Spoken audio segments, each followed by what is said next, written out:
본문은 창세기 38장 12절에서 19절까지의 말씀입니다.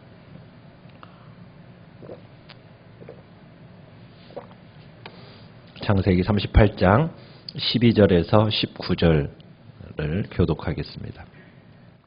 얼마 후에 유다의 아내 수아의 딸이 죽은지라 유다가 위로를 받은 후에 그의 친구 아둘람 사람 히라와 함께 딥나로 올라가서 자기의 양털 깎는 자에게 이르렀더니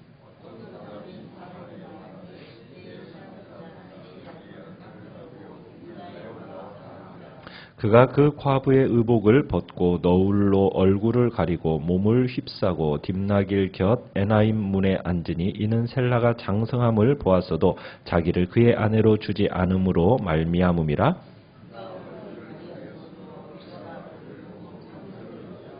길 곁으로 그에게 나아가 이르되 청하건대 나로 내게 들어가게 하라 하니 그의 며느리인 줄을 알지 못하였음이라. 그가 이르되 당신이 무엇을 주고 내게 들어오려느냐?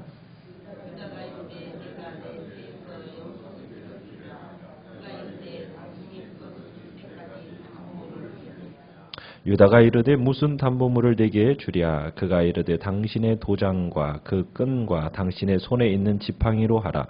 유다가 그것들을 그에게 주고 그에게로 들어갔더니 그가 유다로 말미암아 임신하였더라. 그가 일어나 떠나가서 그 너울을 벗고 과부의 의복을 도로 입으니라. 아멘. 오늘 본문은 시아버지 유다와 며느리 다말 사이에 있었던 일입니다. 어떻게 보면 매우 부끄러운 불륜 이야기죠. 그 어떤 논리로도 정당화될 수 없는 행동이 나타나고 있습니다. 어떻게 보면 이 야곱의 아들들의 부패, 도덕적인 부패가 어느 정도였는지를 가늠하게 하는 장면이기도 합니다. 지금 이제 두 아들을 잃은 유다, 유다에게 오늘 또 한 가지의 슬픈 일이 일어나는 것을 보게 됩니다. 그 일은 무엇입니까? 세월이 지나서 다말의 시어머니였던 수아의 딸이 또 죽은 겁니다. 그러니까 유다는 지금 가나안, 아버지 집을 떠나서 가나안 땅, 이방 땅으로 와서 지금 두 아들을 잃고 두 아들을 이어서 또 아내까지 잃는 큰 슬픔에 빠지게 되는 것을 보게 됩니다. 그러니까 유다의 집안에는 벌써 세 번째 죽음인 거죠. 그런데 이제 유다가 아내를 잃은 그 슬픔에서 어느 정도 회복이 되니까 이제 가나안 친구인 아둘람 사람 히라와 함께 딥나라는 곳으로 내려갑니다. 그곳에서 자기 양떼 털 깎는 자들에게로 간 거죠. 최근에 이제 아내의 죽음으로 말미암아 그 슬픔 가운데서 위로를 받은 유다가 이제 오래전에 있었던 남편의 죽음으로 인해서 여전히 과부 옷을 입고 있는 다말, 이 둘 사이에 어떤 극명한 어떤 대조를 이루는 모습을 보게 됩니다. 그러면서 유다의 어떻게 보면 무책임함을 고발하고 있는 거죠. 자, 셀라도 어느 정도 이제 어른으로 성장을 했어요. 그러면은 이제 어떻게 해야 되는 거예요? 계대 결혼의 제도를 따라서 셀라와 다말을 이제 결혼을 시켜야 되는 거예요. 그런데 유다는 다말을 다시 불러올 생각이 있습니까? 없습니까? 없죠. 전혀 없었어요. 그러니까 하루는 이제 시아버지 유다가 양털을 깎으러 친구와 함께 이 딥나로 올라간다는 말을 듣게 된 겁니다. 이 당시에 양털 깎는 일은 굉장히 큰 잔치를 동반하는 일이었습니다. 양털 깎는 행사가 여러 날 동안 진행이 되었기 때문에 이 기간 동안에는 술, 떡, 고기 이런 것들을 함께 먹으면서 기쁨을 나누는 시간이거든요. 그러니까 이제 아마 딥나로 떠나는 유다의 마음도 좀 해이해지기도 하고 또 들떠있기도 하면서 여자를 가까이 하기 아마 쉬운 그런 감정 상태였던 것 같습니다. 자, 그런데 이제 다말이 변장을 하고 시아버지를 기다립니다. 자, 이유는 무엇입니까?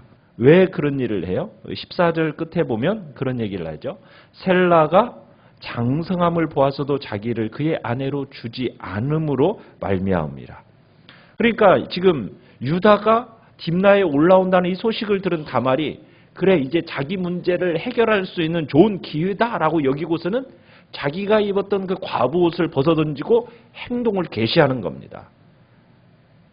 지금 다말은 시아버지가 그녀를 친정으로 보내면서 셀라가 장성하면 크면 너에게 주겠다라고 분명히 약속했는데 이 약속이 뭐였다라는 것을 깨닫게 된 거예요. 거짓말이었다라는 것을 깨닫게 된 거예요. 그러니까 지금 셀라가 장성했는데도 불구하고 그 과거의 약속을 어기고 계대 결혼의 그 규례에 의해서 다말을 어떻게 보면 셀라에게 아내로 주지 않으려고 하는 이 처사를 보고 다말이 이제 어떤 의도를 품게 된 겁니다. 그러면서 이제 어떻게 보면 시아버지인 유다에게 반발하는 그런 모습인 거죠. 이 당시 과부들은 이 결혼한 여자들처럼 어떤 너울을 쓰지 않았습니다. 이 당시 고대 근동은 얼굴을 가리는 너울을 썼었는데 과부들은 이 당시엔 너울을 쓰지 않았고 또 과부를 드러내는 어떤 특별한 옷을 입었던 것 같아요. 그러니까 남편의 죽음을 애도하는 어떤 특별한 옷을 입었던 거죠. 그런데 이 다말이 이 과부의 옷을 벗어버리고 창녀 차림을 하고 딥나로 가는 길목 에나임 문 곁에 앉은 겁니다. 자, 다말이 이제 시아버지가 가는 길에 딱 서 있었어요. 유다가 다말을 봤어요. 며느리 다말을 봤는데 얼굴을 딱 베일로 딱 가리고 있으니까 이 여인이 며느리라고 생각은 못하고 창기라고 생각을 한 겁니다. 그리고는 창녀라고 생각한 유다가 다말에게 가가지고 흥정을 해요.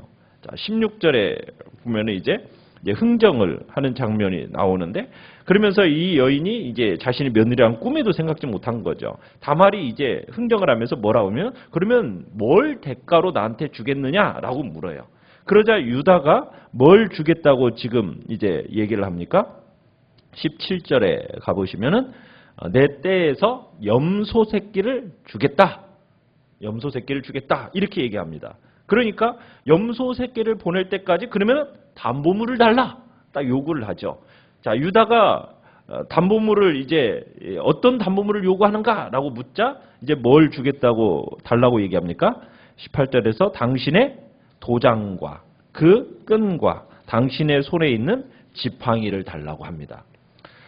이 당시에 도장이라는 것은 돌, 금속 이런 것을 깎아서 만들어 가지고 보통 목에다 메고 다녔어요. 그러니까 다말이 담보물로 요구한 이 끈이라는 건 뭐냐면 도장을 묶어맨 끈입니다. 그리고 지팡이는 이 당시에는 권위를 상징했는데 이 당시 지팡이에는 지팡이 머리에다가 주인의 이름을 써놨었어요. 그러니까 그것이 새겨놓는 것이 일상화되어 있었거든요. 그러니까 도장과 지팡이는 값이 나가지 않는 물건이긴 하지만 이 물건이 누구의 것인지에 대해서 분명하게 이름들이 적혀져 있었기 때문에 누구의 것인지를 알 수 있는 사적인 거였던 겁니다. 자, 그래서 다말이 유다에게 지금 도장, 끈, 지팡이를 달라고 한 겁니다. 그래서 이제 이 소유권이 누구 건지 지금 누구와 관계를 하고 있는지 부인할 수 없을 분명한 소지품으로 지금 담보물을 잡고 있는 겁니다. 나중에 발뺌할 걸 대비해가지고 그 신분을 확실하게 알 수 있는 것들로 지금 담보물을 지금 다말이 요구하고 있는 거죠. 그러니까 유다가 지금 보면은 지불할 돈이 없어서 지금 담보물을 잡히는 것을 보면은 자기가 집을 떠날 때 지금 창녀를 찾을 생각이 있었나요? 없었나요? 그럴 생각은 없었던 거예요. 지금 유다의 마음속에 갑작스러운 순간적이고 즉흥적인 감정에 이끌려서 지금 이런 짓을 하고 있는 겁니다. 자, 그리고서는 이제 유다가 결국에는 다말과 담보물을 주고 관계를 하고 이 일로 인해서 이제 다말은 시아버지의 아이를 잉태하게 되는 겁니다. 그리고 다말은 이제 베일을 벗고 다시 과부의 옷을 입고 이제 세월을 보내게 되죠. 유다는 이 사실을 전혀 알지 못하게 됩니다. 자, 근데 훗날 다윗과 예수님의 조상이 돼요. 그죠? 누가? 이 유다와 다말의 이 관계 속에서 나타난 이 일로 인하여서 결국에는 다윗이 태어나게 되고 그의 후손 속에서 예수 그리스도가 들어와요. 그러면서 이 유다의 허물을요 적나라하게 기록하고 있어요. 이 본문을 보면은 어떻게 보면은 굉장히 수치스러운 역사 아닙니까?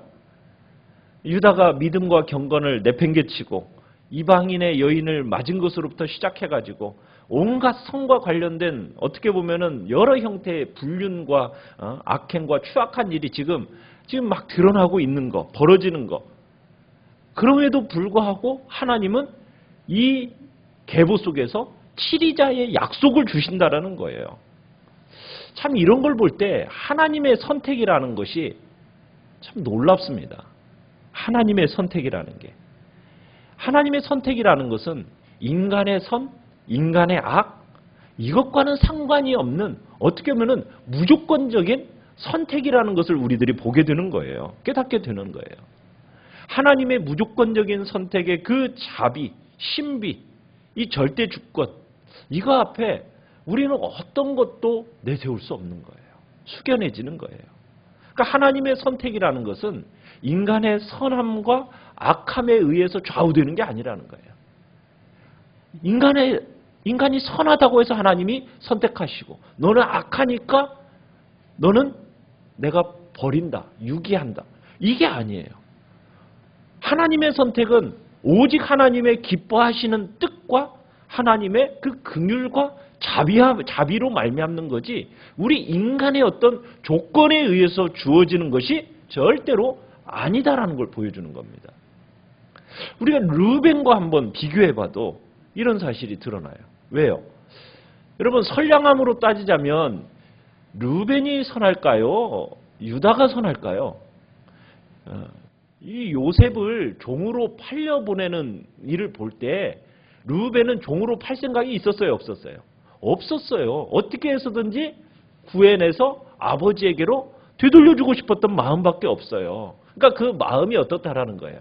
어떻게 보면 그 모든 형제들 중에서 그래도 맞으로서 후덕하고 그나마도 선량한 성품을 갖고 장자로서 어떤 남다른 책임이 있었다라는 거죠. 그에 비하면 유다는 그렇게 하지는 못하고 팔아버렸잖아요. 그러면은 비교해보면 르우벤이 좀 낫죠. 우리가 볼 때는. 그렇지 않습니까? 또 불륜으로 따져도 마찬가지예요.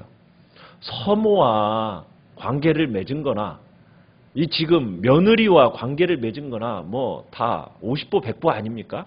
예? 그 몰랐다. 뭐 며느리인지 몰랐다. 뭐 말은 그렇게 할 수 있을지 모르지만 어쨌든 그 죄 자체의 심각성의 경중을 가리기가 어렵다라는 거예요. 그럼에도 불구하고 치리자의 약속이 누구에게 주어져요? 지금 유다에게 주어진다라는 것을 볼 때 이 하나님의 선택이라는 것이 참 우리의 생각과 우리의 심중에 생각하는 것과는 전혀 다른 그런 일들이 벌어진다는 거예요. 참 하나님의 그 무조건적인 선택이 이 속에서 분명하게 드러나고 있는 거죠. 어떤 한 사람은 범죄했다고 해서 장자의 명분을 상실하는가 하면 유사한 범죄함에도 불구하고 누구는 치리자의 약속을 받고 도대체 뭐가 근거인가? 우리는 알 수 없어요.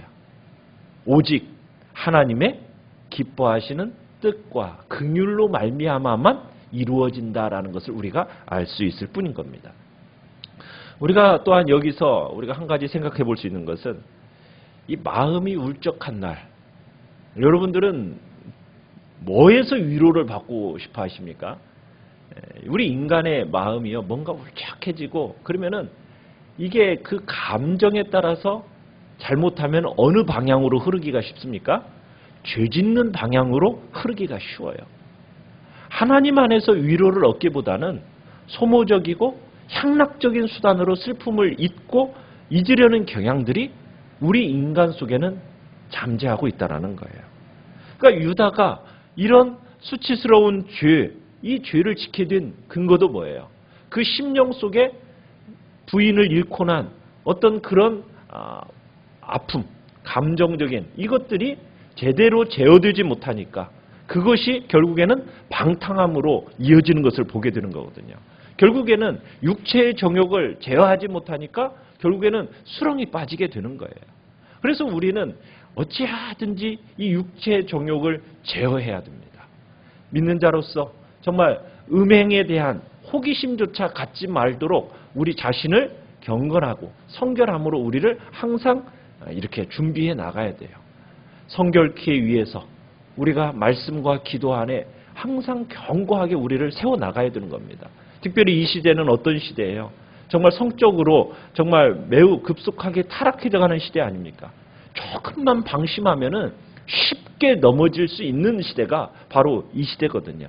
그래서 우리 자신을 항상 말씀으로 경계하고 말씀과 기도로 육체의 정욕을 제어하면서 참으로 그 죄악들이 우리 안에 침범하지 못하도록 또 그 음행에 빠지기 쉬운 장소, 모임 이런 것들은 처음부터 참석을 하지 말아야 됩니다. 우리가 육체의 정욕이라는 것은 내가 그곳에 가서 이길 수 있어? 절대로 이길 수 있는 게 아니거든요. 그 육체의 정욕이라는 것은 피하라고 성경은 얘기하고 있지 가서 맞서 싸우라고 얘기하고 있는 게 아닙니다.